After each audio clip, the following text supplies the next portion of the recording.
Bem-vindos ao Casca de Nós. Eu sou o Fred e não teremos capítulo de One Piece essa semana. Mas não se preocupe, porque eu estou aqui para saciar a sua necessidade de piratas que esticam. E como deve ser, o capítulo final antes do hiato é simplesmente perfeito. É cheio de informação, cheio de coisas aí pra gente conseguir debater, cheio de carne pra poder comentar por 4 semanas inteiras. O capítulo abre sem a continuação da história de capa. Eu não acho que a história de capa acabou, eu acho que ainda tem mais pra continuar, mas ele abriu com essa bela ilustração do novo jogo do One Piece Odyssey. E o capítulo já começa com bombas. O governo mundial tentando remover o D no nome do Luffy, tentando censurar a imprensa, mudar a foto do Luffy que tá no cartaz de procurado, que já foi lançada, já tinha sido... Eles não tinham aprovado, mas já foi lançada pra gráfica e já estão sendo espalhadas pelo resto do mundo. Ou seja, a forma do Deus Nika revelada pro resto do mundo. E tudo graças ao nosso albatroz jornalístico Big News Morgan. Que homem! Indo contra o governo mundial pra espalhar essas notícias bombásticas, essas grandes notícias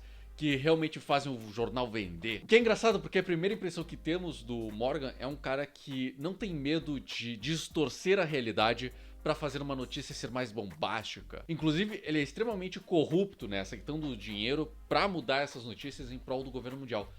Mas, ironicamente, ele também é o maior aliado da justiça, porque ele não para pra nada, incluindo o governo mundial, o medo de ser assassinado, pra trazer essas notícias aí que fazem o mundo virar de cabeça pra baixo. Morgan acabou se tornando um dos meus personagens favoritos de todo One Piece, e ele nem sequer é secundário, ele é de fundo, inclusive. E logo ao virar a página, a revelação. Os novos cartazes de procurado de Trafalgar Law, Eustass Kid e Monkey D. Luffy. Suas cabeças valendo 3 bilhões cada. E esse número faz todo sentido porque as recompensas combinadas da Big Mom e do Kaido valiam 8 bilhões 999 milhões e 100 mil berries. Então uma dica aí do Oda, né, de que juntando as recompensas dos três equivale a 9 bilhões, ou seja, 1 milhão a mais do que a recompensa conjunta da Big Mom e do Kaido, a maior aliança pirata já feita. Mas esses cartazes também têm algo muito peculiar quanto a eles, né?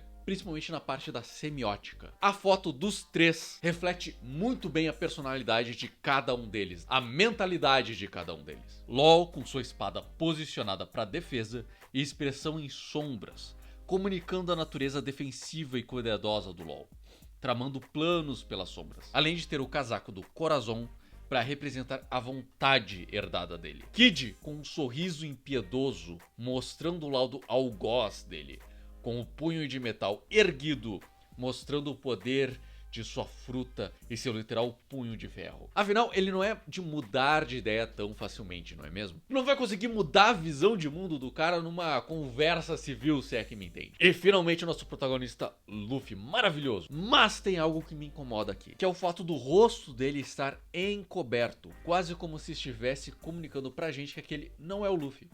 Além disso, o Oda gosta de mostrar o Luffy com o olho esquerdo fechado e o direito aberto. Por aqui podemos ver um pouco do seu olho esquerdo e o direito totalmente fechado, totalmente encoberto. Pode ser que eu estou vendo algo que o Oda não inseriu, pode ser simplesmente uma overanálise que eu estou fazendo aqui na foto, na imagem. Porém, a semiótica me diz que, mesmo que o autor não tenha essa intenção, a imagem comunica isso. Então eu vou com o meu instinto aqui e já digo que essa imagem está comunicando de que esse não é o Luffy. Essa imagem tá me passando algo diferente, algo que me incomoda um pouco muito lá no fundo. Porém eu não vou me atentar muito aqui a esses detalhes, não vou fazer uma análise tão aprofundada assim de cada um dos quadros, até porque senão esse vídeo ia ficar gigante. E como ainda temos muito mais chão, muito mais capítulo por aqui, eu vou deixar apenas essas observações, essa mini análise semiótica aqui. Então se você quiser saber mais sobre o que eu penso, se você quer uma análise mais aprofundada, considere se tornar um apoiador.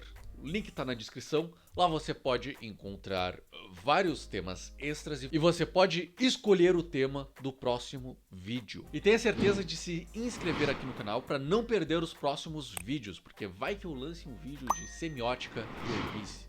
Maravilhoso, não é mesmo? E vamos para a capital das flores, onde não encontramos os Chapéu de Palha, no banquete, mas no festival de rua. E só quero apontar que é maravilhoso a cena do Jinbei sendo o único que esperou as 2 horas pro banquete ficar pronto, enquanto todos os outros estão se divertindo lá fora.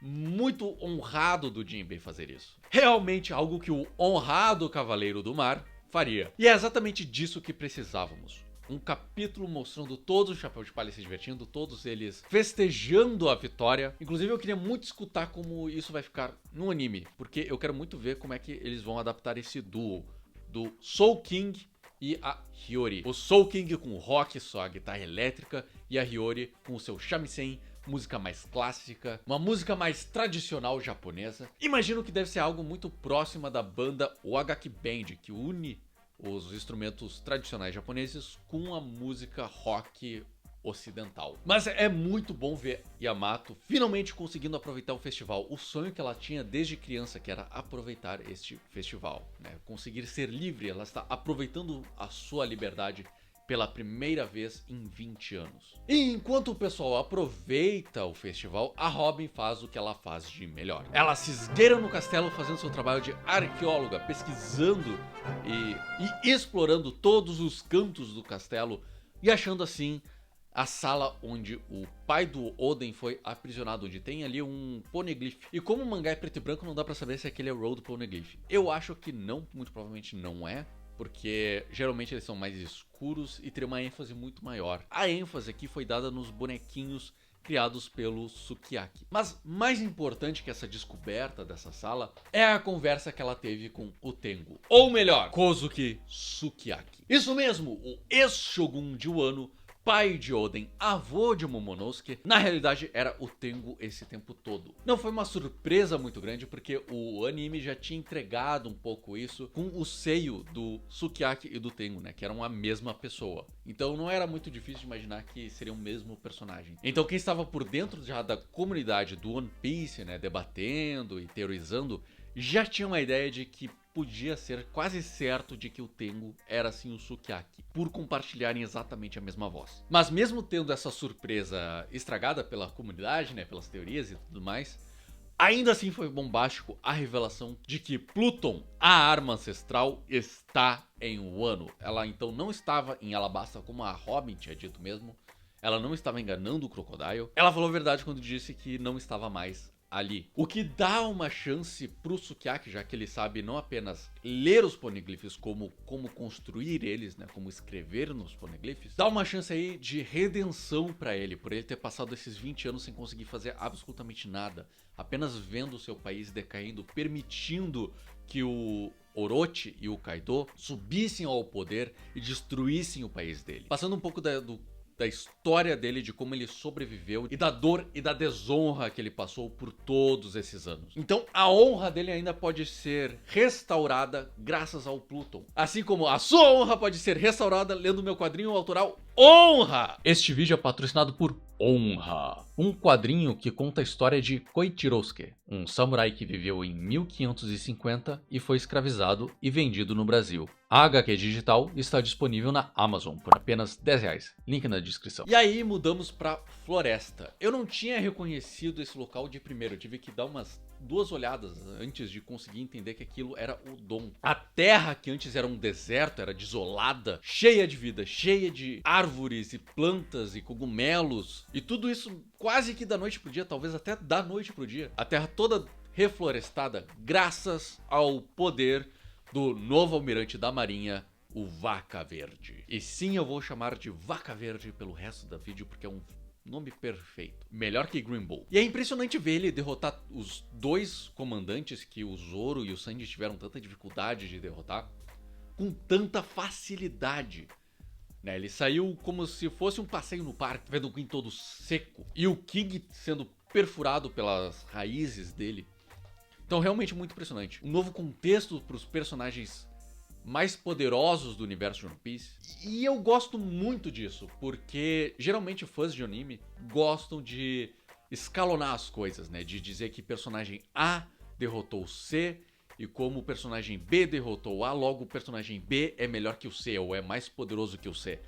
E na vida real não é bem assim que acontece, né? Nem sempre a pessoa mais forte vai derrotar o outro. A pessoa mais habilidosa pode ser derrotada por uma pessoa que é simplesmente forte, ou pode estar num dia ruim, pode estar num dia bom. E podemos ver que o Oda gosta de trazer um pouco disso, né? Obviamente não tudo, mas um pouco dessa realidade pra One Piece, né? Onde nós temos personagens que já foram derrotados, continuando sendo uma ameaça mesmo depois de muito tempo, né? Passadas algumas sagas, como por exemplo o próprio Crocodile, que continuou sendo um personagem muito forte, inclusive ele aparentou ainda ser ainda mais forte depois, né, lá em Impel Down. Ou o próprio Bug, que era lá de East Blue e conseguiu se provar forte o suficiente para sobreviver em Marineford e liderar a revolta de Impel Down. Mas já falo do Bug. Então não é porque o Kaido tem o título de a criatura mais forte e o Barba Branca do homem mais forte que eles não podem ser derrotados por outros personagens, né? Como vimos o Luffy derrotando o Kaido e o próprio Barba Branca enfrentando cada um dos almirantes, né? Cada um dos almirantes tinha uma chance de derrotar o homem mais forte do mundo. Pra te ver como os títulos são flexíveis, então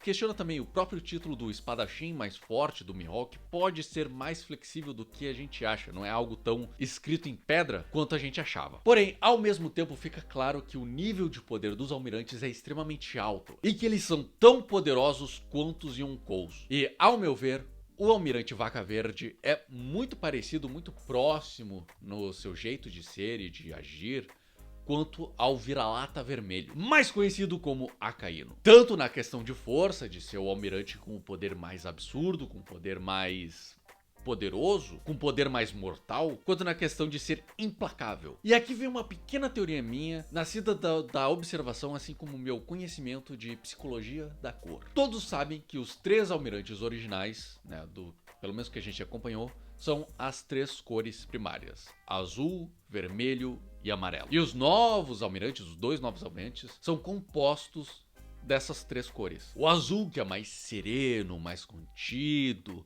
mais profissional, é o Aokiji, né? Parece que o Aokiji, a personalidade do Aokiji foi baseada na psicologia da cor azul.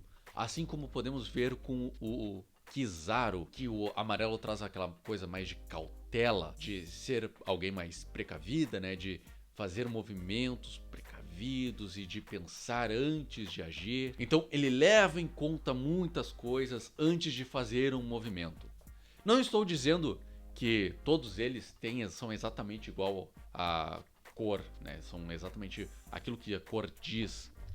Mas que o Oda levou em consideração isso para criar os personagens, como por exemplo o Akainu, né, o Vira-Lata Vermelho, que traz um pouco da paixão e da violência, do senso de justiça dele, que é uma paixão que ele tem, né? Ah, se você não segue o mesmo senso de justiça que eu, você é tão ruim quanto eles e deve morrer, né? Então ele tem um pouco disso sim. E aí se formos trazer para os novos almirantes, como é com o Fujitora, o Tigre Roxo, ou o Green Bull, que é o Vaca Verde, nós temos ali algumas características muito próximas, tanto do Akainu quanto do Aokiji, quanto do Kizaru em cada um deles. O Fujitora representando aquele senso de justiça mais próximo do Akainu, de que as suas crenças não vão mudar. Ele tem aquela visão de mundo, aquela visão de justiça, ele acredita que a visão de justiça dele é a correta e ele vai seguir aquilo. Qualquer coisa diferente não é justiça. Então ele tem um pouco disso sim, mas ao mesmo tempo ele tem um pouco da serenidade do Aokiji, né? Um pouco da flexibilidade do Aokiji, de ver as coisas com calma e profissionalismo, né? Então nós temos um pouco disso sim. Já o Green Bull, esse aí, pelo menos do pouco que a gente viu, ele parece que tem alguns traços do verde, que traz harmonia e equilíbrio. O verde é feito tanto com o amarelo, que é cautela, né, e cuida de ser uma pessoa mais cuidadosa, quanto o azul, que é o Aokiji. E pelo pouco que foi apresentado dele aqui, ele parece ser um cara que quer reconhecimento, que ele não fica parado esperando a oportunidade acontecer, ele vai atrás da oportunidade. Pelo menos é isso que me parece. E é engraçado porque, sem querer querendo, ele está trazendo sim harmonia e equilíbrio para as terras de Wano, né? Reflorestando toda a terra desolada pelo Orochi e pelo Kaido. Então, mesmo que sem querer, mesmo que esse não fosse o objetivo, ele está trazendo sim um pouco dessa um pouco da natureza, né, um pouco de equilíbrio às terras desoladas de Wano. Já falei demais do Vaca Verde, mais uma vez eu tenho muito que falar desses últimos capítulos, desses 3 últimos capítulos, então por favor aparece lá no Discord e deixa o seu comentário aí o que você achou deste capítulo, né, o que você acha da minha interpretação desses personagens, dessa minha análise semiótica dos cartazes do LoL, do Kid e do Luffy. Deixa aí seu comentário, deixa o seu like caso você esteja gostando aqui do vídeo. E eu realmente quero muito saber qual é a opinião de vocês quanto aos capítulos de One Piece. Então não sintam vergonha e postem os seus comentários que eu vou adorar ler cada um deles. E de volta pra festa! Onde temos a explicação daquela questão que eu tinha levantado na minha última análise, né? De que foi o próprio Luffy que pediu pelo anonimato. Repetindo aquilo que tinha acontecido lá na Ilha dos Tritões, né? De que ele não quer ser reconhecido como um herói. Então foi passado o rumor de que quem salvou eles foi esse cara chamado Joy Boy, muito provavelmente espalhado pelo próprio Momonosuke, já que ele tem essa informação, ele tem informação de que Luffy é o Joy Boy, ou ao menos tem os poderes do Joy Boy, né? Então ele trouxe essa persona de volta e ele disse que já saiu, já foi pra fora de Wano. Então nesse mesmo capítulo nós já temos a resposta, o que é muito bom, porque era uma dúvida muito pequena que eu tinha, mas eu estava assim me coçando um pouco quanto isso. E aí o Kid chega do nada querendo matar o Luffy.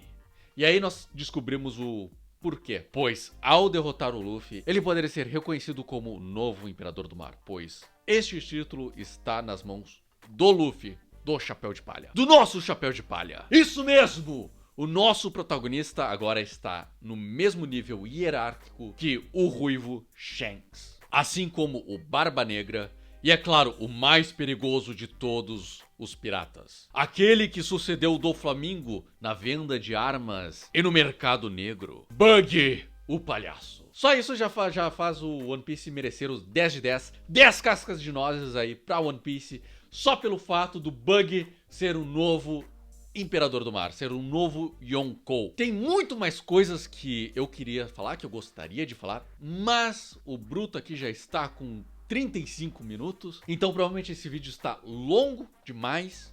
Eu gostaria de me reter aos 15 minutos, mas talvez eu acho que já passou. Então eu vou ficar por aqui. Se você quer saber mais das minhas teorias, mais das minhas análises, inclusive sobre o que eu acredito que vai ser o Almirante Siri Laranja, aparece lá no Discord. Deixa aí seu comentário, me siga nas redes sociais, pode mandar DM, pode me marcar, pode chamar a atenção. Adoraria conversar mais com vocês e discutir mais sobre esses capítulos. Ainda mais agora que não teremos capítulos nas próximas 4 semanas. No lugar, eu vou reler a novel do Ace. Então se inscrevam aí para não perder essa análise. Muito obrigado por terem acompanhado até aqui. Eu sou o Fred e lembrem-se, as árvores somos nós.